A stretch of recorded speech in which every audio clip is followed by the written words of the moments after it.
Thank you very much, Jason. Thank you for having me. My name is Rich Madaleno. I'm a state senator. I am a father of two. I am a husband, a resident of Kensington, a lifelong Maryland resident, and a lifelong Democratic voter in the state of Maryland. You know, you're going to hear tonight from all of us about our agenda for the state of Maryland, and I think one of the things you're going to see is there's a great degree of agreement. So with that in mind, what separates us out from each other? What makes us best to focus and compete with and defeat Larry Hogan in the fall? I would say it's my unique, proven record of results for the people of the state of Maryland, from Ocean City to Oakland, Maryland, and my leadership on the issues that matter for the people of the state. You know, when it comes to campaign finance reform, as Democrats, we would all agree we need public financing of campaigns to get big corporate money and big donor money out of the race. But I'm the only one who's voluntarily following the rules of the Fair Campaign Fund in Maryland so that I'm not beholden to special interests or big donors. It's easy for a governor to say what's wrong and what's right. I'm the only person who's released his tax returns, well, me and Jim Shea, to follow up with our calls to Donald Trump to release his tax returns. I look forward to your questions tonight and the spirited debate. All right. Yeah, let me just say before I start that I miss Kevin tonight. I miss his wit and his wisdom, and my thought goes out to his wife and his two boys. Hi, I'm Ben Jealous. I'm the former national president of the NAACP.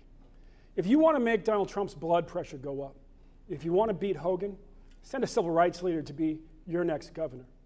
I'm running to make sure that we fully fund our schools, that we end killings of unarmed civilians by the police, and that we make sure that all of us have health care we can actually afford to use. I'm the only one up here with a plan for state-based Medicare for all. Folks will tell you that the things I want to do are big. Well, I specialize in getting big things done. I was named the Person of the Year by the Baltimore Sun because in 1 year I led the successful effort to abolish the death penalty in our state. I helped pass marriage equality and I helped pass the DREAM Act. We will beat Hogan the way that we won each of those big wins. We will pull people together across every line they say is supposed to divide us. I'm proud to have been endorsed by teachers and nurses and hundreds of thousands of working people across the state. I hope to earn your vote. Mr. Jealous, thank you. The first question this evening, Jay Miller from WBAL-TV. Jay. Thank you, Jason. Each of you has made education a real top priority in your campaign if you read across your platforms. What is the most significant one thing you would do to improve the educational opportunities for youth children and youth in Maryland? And if it costs more money, how would you pay for it? Thank you for the question, Jean. As you may know, I am the only candidate who is actually a member of the Kirwan Commission. Implementing the Kirwan Commission recommendations are going to be the top priority for whoever is elected governor because it's going to be what frames the debate next year. We will start rolling out those recommendations with a plan that has already been developed by Johns Hopkins University, which focuses on early grade tutors. In fact, the legislation that we enacted this year starts the down payment on that. So we're going to have extra tutors to do one-on-one work with young people, kindergarten to second grade, who are falling behind in math and in English so that they are better prepared for the whole work. And that supplement will help propel young people forward. Rich is exactly right. You're up. Ladies and gentlemen, let's talk a little bit about economics versus economic expectancy and economic reality. As all of you know, Maryland has a very diverse business base. You know, we've got Washington, where we have a lot of people who work there. We also have a solid industrial sector. And we have a large military force that works here in Maryland, and the number of jobs related to research at universities is growing. I want you guys to look into your crystal balls, literally, and tell me, where do we go? Should we add? Should we enhance? Mr. Madaleno, you get the last answer to this question, but as you know, this governor has been talking about business since day one. What do you do? Well, it's interesting, he's been talking about business from day one, and we lag the country in job growth. We're the only state with a negative outlook. So whatever he's doing is not working. Look, I agree, we need a strong foundation. That means good education, that means good job training, that means strong infrastructure. What can we do right now where I think we have an incredible advantage, and what I would do as governor is make sure we invest in venture funds into veterans. We have so many people who exit the military from their last posting in Maryland, whether it be at Bethesda or Andrews or the NSA or at Aberdeen. They have the most recent technological skills. They've been rebuilding infrastructure all over the world, high tech, low tech. We should be investing in these people as our future job creators. Rich is exactly right. Thank you, everyone. C4. Hello, all. Baltimore City has been recognized by USA Today as the most dangerous city among the top 50 cities in America as it relates to violent crime, according to FBI numbers. Baltimore City has experienced over 1,000 homicides, over 2,100 non-fatal shootings in the last 3 years since the riots of 2015.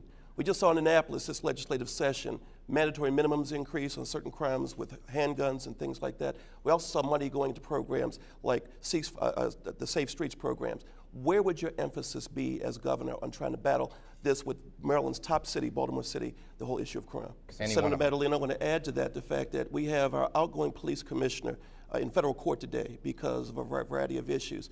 Baltimore City Police Department is a state agency. What responsibility does the state of Maryland have to the ongoing structure of the Baltimore City Police Department in addition to the crime problem? The state needs to be a partner with the city. The state needs to re-engage the way it did, frankly, during the O'Malley administration. When you outlined the 1,000 murders that have occurred over the last 3 years, well, that was also since Governor Hogan has pulled back its involvement, the state's involvement with crime fighting in the state of Maryland. You know, you may say what you want about city stat and state stat. Governor O'Malley was making sure the state was a partner with all agencies of city government to fight crime, to build a stronger city. Governor Hogan has walked away from the city. He might have a nice relationship with the mayor, but he hasn't engaged with the people of the city. You know, he colored the city into the bay in one of the press conferences because that's what he's good at, press conferences. I want to get into the streets, into city government, and help the state be a true partner in fighting crime in our County city. Executive. Rich is exactly right. The Hogan administration withdrew state support of the Red Line Transit project in Baltimore. As governor, would you propose a replacement project of significant size to improve the Baltimore region's transit system? Thank you, Jane, for the question. The easy answer is, of course, yes, we need to restart the Red Line. Mr. Shea is completely correct. We are now at the end of the line, and the Trump administration has ended the line. So we need to start thinking about other ways to improve congestion or to improve mobility within the Red Line. It is important to note that the only reason why we have the funds to move forward with the Purple Line, why we were ready to go with the Red Line, was the revenue measures that I championed as a member of the legislature, which has given us the flexibility to move forward. This year, I was very proud to once again lead on fully funding the need to stabilize the WMATA system in the Washington area. And in that same measure, we put $200 million aside for MTA for capital improvements and required a region-wide plan to be done with the local governments included. Thank you. Ms. Vignarajah. Rich is exactly right. I hate to tell you, as I look at all of you here, people are saying this is a referendum on where this state goes. Is Texas a part of that solution? Senator Madaleno, you've been dealing with budgets ever since I've known you. Golly gee, please help us understand that if you continue to tax people, will they, as your fellow candidate said, move with their feet? Look, we have a robust tax system in the state of Maryland, one that is progressive and fair, and one that is actually turning out the revenues that we need to put in the investments that grow our economy for everyone, especially the middle class. We've got, and I'm confident by the end of June, we will have a $500 million budget surplus right now. The question that's facing the voters, the question that will be facing us in government next year is, where does that money go? It should go into education. It should go into infrastructure. It should go into the investments that build the economy so that we have the revenues to keep the investments going. We are in a strong position in Maryland. We should keep it up. Rich is exactly right.